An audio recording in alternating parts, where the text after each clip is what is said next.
Saturday, which begins tonight at sunset. I cannot speak in the microphone. I hope my voice will be good enough till the back. We have all come here joining hands together to show sympathy and solidarity with the suffering people of Gaza now, with the suffering people of Gaza ready for several years, and from the people of Palestine ready for decades. What's happening in Palestine all these decades is a disaster, it's a crime, and we should never be silent, and we should never stop to speak up against it, because this crime has to be stopped.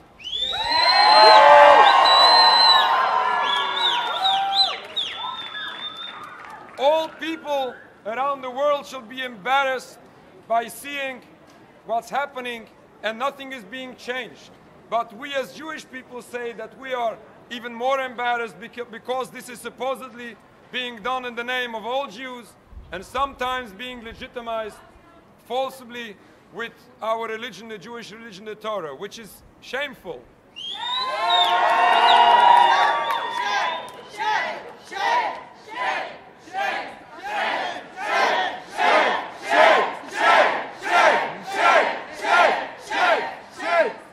May you know, despite the fact that the mainstream media does not tell you that, there are many communities worldwide within the religious Jewish community and other Jewish communities who are upset with the state of Israel, not only now, since this little story, well, this recent story in Gaza, not only since 1948, in the beginning of the 20th century, when the philosophy of Zionism first began.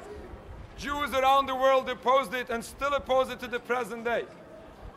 May you know, the Jewish religion never condones violence. Never condoned the establishment of the State of Israel. Never legitimized the philosophy of Zionism.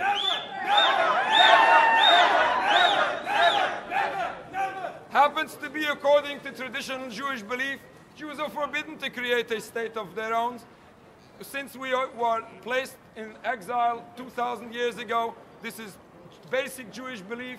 By the destruction of the Second Temple, Jews were placed in exile. Jews are forbidden to fight other people and to create a state of their own, even without oppressing other people. But when this happened in Palestine, by oppressing an entire people, this is simply a violation of many other rules within Judaism.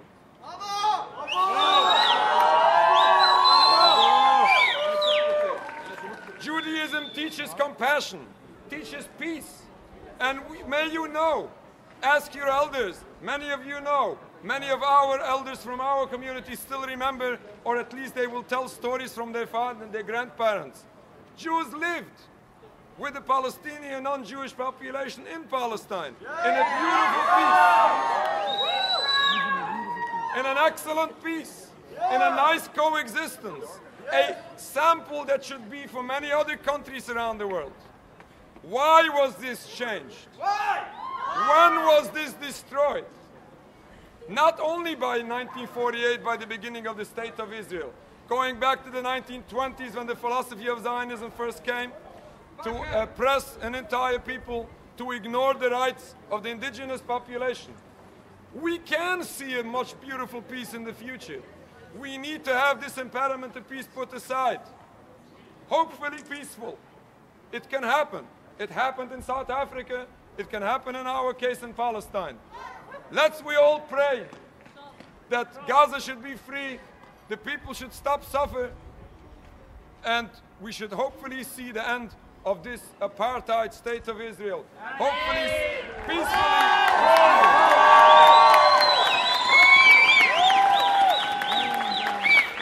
Free Gaza! Free Gaza! Free Palestine! Free Palestine!